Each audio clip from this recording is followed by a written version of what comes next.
You know, I have to ask because it's actually my favorite restaurant was Au Bon Pain. Really? You know, I liked it better than Panera.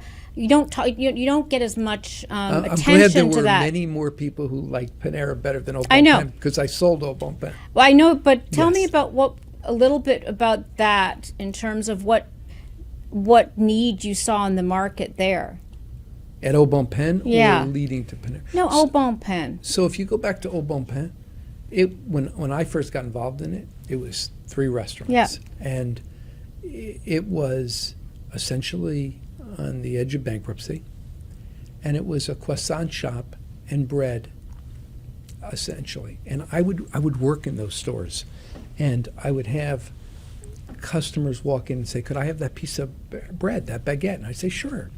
And I'd say, would you like me to slice it for them? And they'd say, sure. And I'd start to slice it as you slice bread like this. And they'd say, no, slice it from top to bottom. And I'd grab a knife. I'd slice it from top to bottom. You slice your hand. No, I'm kidding. No, I sometimes did. But I'd hand them the piece of bread. And they'd pull out a bag from Stop and Shop or the equivalent. And they'd put on some roast beef and boursin. And if you're listening, you don't need a Harvard MBA to figure out maybe the opportunity is in sandwiches, not in selling the bread. And we converted to a bakery cafe. We opened a store in Boston in Copley Place. There was a bakery cafe. And this bankrupt company took off like you couldn't imagine. And it essentially took us to a public offering of Au Bon Pain. It was an amazing, amazing experience to think of it differently, to learn and understand differently what Au Bon Pain could be, that the bread and croissant were really the platform. Not many companies go public these days. I mean, in fact, I think the number of private equity-backed companies exceeds public companies by 2x, 3x.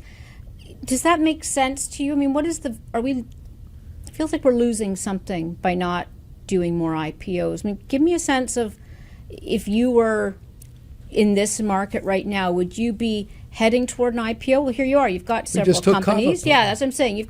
What is the value of the IPO? Because it's very tempting for founders and leaders to stay private. Among other things, they don't have to talk to the likes of me. Well, I actually think it's the opposite. I think many people still hold out the desire to go public. I also think the truth is, in my estimation, 90% of the CEOs who choose to go public end up regretting it. They're not prepared. Their company is not ready to be a public company. For the scrutiny? What are they not prepared for? They're not prepared for what the public market wants to pay for.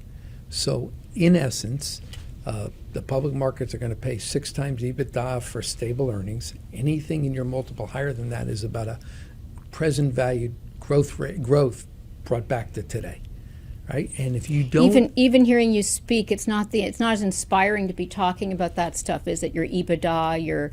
There's the way you're talking to Wall Street when you're a public company as much as you're talking to consumers. Sure, but the important point is when you're running a public company, your constituents expand dramatically.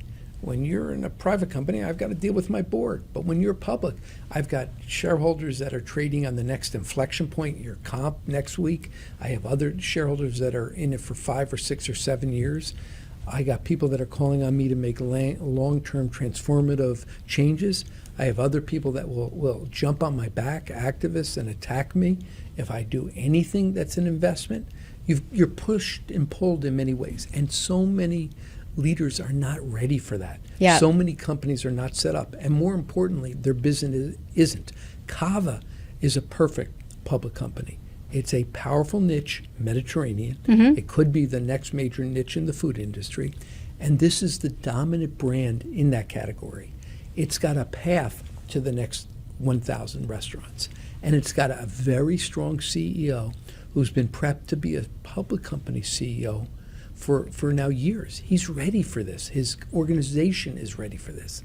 But unless you're ready for it, it can be a very unhappy experience.